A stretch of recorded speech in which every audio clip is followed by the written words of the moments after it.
kita tua gimana gitu, bisa post power syndrome. Biasa sibuk kan. Betul. Kalau dari milenial sekarang kan udah apa ya, udah beda pemikiran ya sama kayak orang tua ya. Melayani dan menghibur dan berinteraksi itu dengan senior yang demensia memang butuh keterampilan khusus.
Baik. Silakan duduk Pak. Terima kasih. Gimana nih kabarnya Pak Herman? Baik-baik saja. Gimana? Pak, ini kan lagi masih pandemi nih. Bisnis gimana bisnis Pak? Ya, naik turun mengikuti ini ya, irama kenaikan kasus lah. Kemarin itu sempat mulai menurun kan setelah bulan Oktober, November, Desember, tapi terus ini kan masuk Januari, Februari naik lagi. Jadinya ya sama juga lah. Sama juga. Tantangannya naik juga. Tapi kan kayak rukun senior living ini kan udah apa ya, beda gitu, agak beda dengan bisnis yang lain gitu. Apakah pandemi ini juga pengaruh nggak sih Pak sama bisnisnya di rukun ini Pak? Ya, jadi kalau rukun sendiri kan selain sebagai hunian, tetapi juga ada sisinya yang sebagai hotel, di mana tetap dia hotel ramah senior, di mana senior bisa menginap atau dengan keluarganya juga. Nah, jadi kalau yang sifatnya seperti tergantung kepada tamu pengunjung tentunya menjadi terbatas. Untuk yang senior juga salah satu fokus selain untuk warga yang menghuni, juga kami menyediakan banyak kegiatan untuk senior yang tidak tinggal. Jadi datang untuk ikut kegiatan, apakah secara rutin menjadi anggota member ya, kita sebutnya jadi member untuk ikut kegiatan setiap hari, ataupun kalau ada acara. Nah, tentunya dengan adanya pandemi kan nggak bisa berkumpul, susah. Jadi untuk yang member pun mungkin datang dan pergi susah, dan kami juga ada keterbatasan terkait siapa yang bisa datang. Jadinya ya hal-hal seperti itulah yang mempengaruhi juga gitu. Pak, ini dicobain Pak, tadi saya bikin teh kelor Pak. Waduh, luar biasa. Baik. Ini dulu. Kalau Pak Herman sekarang sibuk apa Pak selain di bisnis gitu? Ya, sebetulnya sih sibuknya terkait bisnis saja, kalaupun ya karena sehari-hari urusnya pekerjaan. Paling kalau waktu luang di weekend, saya sukanya olahraganya lari, jadinya paling lari pagi, muter gitu. Iya. Terus ya kadang kalau saat waktu masih memungkinkan masih suka ketemu teman gitu kan. Tapi ya sekarang rada berhenti dulu, begitulah. Nah ini kan kalau pandemi gini nih, prokesnya kayak gimana sih Pak kalau di rukun ini? Oh ya, jadi prokesnya sama ya, mengikuti seperti di mana-mana juga. Kalau apakah lebih ketat gitu ya, karena kan banyak lansia ya, jadi betul. banyak senior, jadi ya emang lebih rentan ya Pak ya? Betul, lebih rentan. Tetapi ya memang prinsip-prinsip prokes itu kan berlaku untuk semua juga, kan mencegah penularan dan hal itu. Jadi dari sisi masker tentunya untuk itu, dan jaga jarak, kebersihan. Jadi 5M yang berlaku sama. Paling adalah pembatasan orang luar yang keluar masuk gitu ya. Jadi untuk warga di dalam atau staf yang membantu tentunya prokes berjalan. Tetapi yang kita batasi adalah jumlah pengunjung gitu kan. Jadi dan itu pun naik turun sesuai dengan kondisi lah gitu. Gimana Pak? Oh ya, terima kasih. Ya. Kita cobain nih. Iya, cobain Pak. Nah ini teh dari daun kelor. Kelor. Keunikannya apa nih? Saya belum pernah. Jadi daun kelor ini kan belum banyak yang tahu kalau nutrisinya tuh ternyata banyak Pak. Dia ini superfood. Jadi daun kelor ini ternyata bandingannya tuh 7 kali buah jeruk vitamin C-nya. Oh. Gitu. Karena kan orang awam image-nya kalau daun kelor ini buat ngilangin susuk ya. Tapi ternyata ini banyak dicari buat bahan obat, skincare gitu, karena memang vitaminnya tinggi. Jadi buat pencegahan COVID juga ini bisa banget gitu Pak. Baik. Nah, kalau ditarik ke belakang nih Pak, sebenarnya latar belakangnya apa sih kok bisa bikin bisnis di bidang akomodasi seputar untuk senior gitu ya? Ya, jadi sebetulnya saya juga masuk bidang ini ibaratnya dicemplungin atau kecemplung ya. Karena sebetulnya ini adalah mimpinya ayah saya. Jadi ayah saya itu Januar Darmawan. Beliau memang mungkin karakternya visioner atau apa. Jadi mungkin sekitar 20 tahun lebih yang lalu beliau sudah memimpikan adanya tempat seperti ini di Indonesia. Jadi kebetulan kan saya setelah selesai SMA terus kuliahnya ke Amerika dan menetap di sana, kerja dan lain-lain. Jadi di masa itu ayah saya sering main lah, berkunjung kan ke Amerika dan melihat oh di sana tuh banyak area perumahan yang khusus untuk senior gitu ya. Sebutnya bisa senior village atau retirement village. Nah, dan beliau juga waktu menjelang usia 60-an merasa kayaknya di Indonesia perlu deh sesuatu seperti ini. Karena dirinya sendiri merasa saya pengen tinggal di tempat seperti itu gitu kan, dan nggak ada di Indonesia saat itu. Karena di Indonesia image-nya itu kalau lansia tinggal terpisah tuh di panti jompo yang betul, image-nya negatif gitu ya Pak ya? Betul. Ya karena kan perspektif apa ya secara tradisional atau konvensional itu dari dulu adalah bahwa kalau sudah lansia itu masuk kategori sosial yang harus serba-serbi dibantu gitu kan. Maka dari pemerintah tentu ataupun yayasan sosial membuat sama seperti bikin panti asuhan kan, juga bikin panti hunian untuk lansia gitu. Nah, tetapi lagi-lagi perspektifnya adalah untuk menolong nih karena mereka perlu dibantu gitu kan secara sosial. Maka yang tergerak dulu selalu kan pemerintah ataupun yayasan sosial. Nah, tidak terpikirkan atau belum saat itu oleh sisi swasta gitu kan, bahwa senior itu tuh tidak semuanya kurang mampu loh gitu kan. Banyak sekali ya sama dengan populasi Indonesia di mana ada kelas menengah, ada kelas atas yang sama-sama juga ada yang lansia juga kan, baru yang senior, dan mereka tuh konsumen sama layaknya dengan setiap usia, setiap segmen usia ada konsumennya gitu, dari yang kelas menengah sampai kelas atas. Nah, makanya perspektif itu yang rada missing kan sebelumnya selama ini. Nah, jadi tujuannya rukun senior living itu adalah menyediakan layanan hunian dan jasa untuk senior yang memang dari sisi komersil tentunya, tetapi karena kita ingin memberi pelayanan untuk semua segmen konsumen. Dengan berbagai segmen lansia ini, kebutuhannya apa aja gitu. Betul. Oke, nah ini kan selain image ya Pak, tapi kan budaya orang Indonesia sendiri itu berbeda ya sama budaya orang Amerika yang kayaknya kalau orang udah tua tinggal terpisah sama anaknya, dibilang anaknya ini nggak berbakti gitu. Betul. Nah ini gimana sih dari pihak rukun ini bisa mengubah image itu gitu? Iya. Mengubah mindset, mengubah di masyarakat.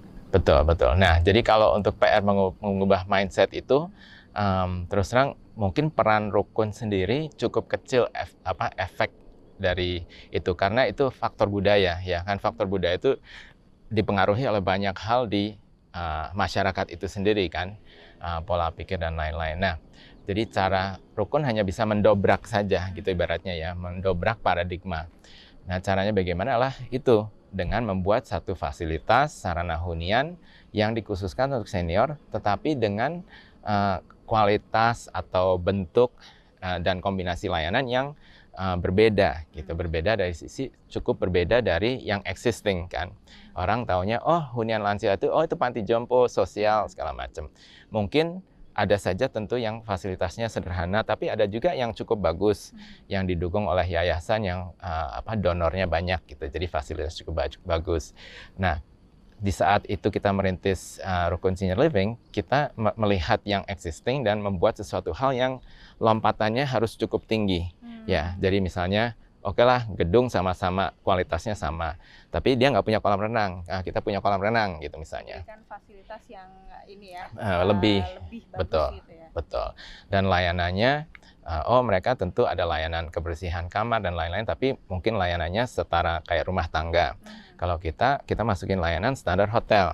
Jadi seperti tinggal di hotel dengan layanan housekeeping, food and beverage, ada restorannya dan lain-lain. Jadi dengan demikian produknya sendiri berbeda. Orang lihat, betul ini hunian untuk senior, untuk lansia, tetapi bukan yang seperti itu gitu. Ini untuk bukan tentu kelas yang berbeda ya maksudnya, tetapi bahwa bukan lagi hal sosial gitu. Ini adalah sesuatu layanan dan jasa yang konsumen bisa pilih gitu. Pak, ini gimana nih Pak? Tadi nyobain. Enak. Apalagi pakai gula sih. Tadi. Harusnya coba dulu sebelum kasih gula. Gitu. Kalau saya sih lebih suka nggak pakai gula. Yeah. Tadi kebetulan saya masak juga nih daun kelornya yang belum dikeringin, jadi masih seger gitu. Mau cobain nggak Pak? Boleh. Kalian makan siang ya? Boleh.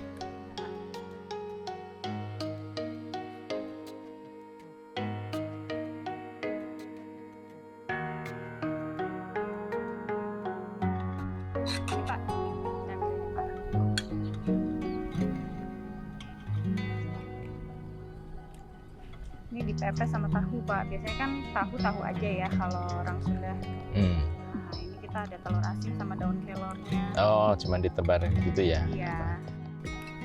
Kelornya sendiri nggak menambah rasa tertentu ya? Sebenarnya sih dia lebih plain rasanya kalau dimasak itu mirip-mirip daun katuk atau bayam gitu. Jadi dia nggak ada rasa-rasa yang aneh. Betul. Yang sering makan sayur, penyuka sayur pun bisa masuk gitu.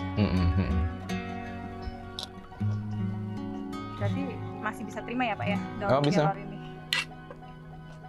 Bahkan lebih banyak kan juga nggak apa-apa. Dihabisin Pak.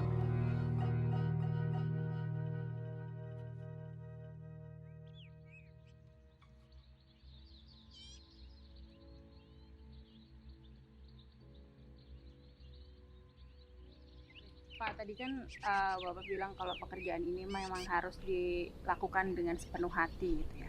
Ini kalau untuk melihat senior yang bahkan dirawat dalam keadaan pikun bahkan sampai tutup usia. Nah, ini ada kepuasan batin nggak sih Pak untuk melakukan pekerjaan ini dari Pak Herman? Ya tentu namanya kita bidang pekerjaannya adalah melayani ya. Jadinya tentunya kebahagiaan itu kita dapatkan dari memberi pelayanan yang baik gitu, di mana tamunya atau kasus ini warganya itu bisa happy, bahagia gitu. Karena tujuan kami di Rukun Senior Living ini slogannya adalah enjoy life every day. Jadi yang kita harapkan itu dengan bergabung ke rukun, apakah sebagai warga atau mengikuti kegiatan atau apapun, mereka menjadi happy gitu. Karena tugas kami adalah membahagiakan si senior ini. Nah, jadi jika kita berhasil membahagiakan senior, maka kita juga jadi bahagia gitu. Jadi kebahagiaan itu bisa didapatkan dari membahagiakan apalagi orang tua ya Betul, Pak ya? Betul. Jadi paling puas itu saya pribadi kalau ada acara di mana seniornya ketawaan gitu, senyum, lagi happy. Itu terasa deh. Banget ya, Pak? Priceless, betul. Di dalam hati berasa banget gitu loh. Aduh, we did a good job gitu loh. Karena mereka sampai ketawa, sampai terbahak-bahak, itu udah paling seru deh kalau buat saya. Tambahin Pak, tanya Pak. Oh iya. Nah, kalau arti kebahagiaan sendiri nih buat Pak Hermannya apa Pak? Kalau saya sendiri ya mungkin bahagia itu adalah hidup yang di mana saya bisa melakukan semua hal yang saya sukai dan mungkin menghindari hal-hal yang tidak disukai ya. Sesimpel itu ya Pak? Sesimpel itu, betul. Nah, kalau di Rukun sendiri ini berarti ada salah satu part yang bikin Bapak bahagia dengan cara membahagiakan senior-senior yang ada di sini gitu. Iya, jadi kan karena mungkin ya itu karena sudah menjadi passion saya juga gitu ya. Jadinya kan melihat tim kami atau pokoknya layanan kami yang bisa membuat orang happy itu ya tentunya sesuatu hal yang saya sukai gitu kan jadinya. Jadi memang sehari-hari juga menyenangkan jadinya gitu kan. Jadi intinya harus bekerja dengan hati ya Pak ya? Betul, melakukan pekerjaan yang disenangi kan jadi rasanya nggak kerja gitu karena melakukan sesuatu yang disukai anyway gitu. Jadi kayak main-main tiap hari Pak? Betul, jadi setiap hari kayak main-main. Oke, diminum Pak? Ya.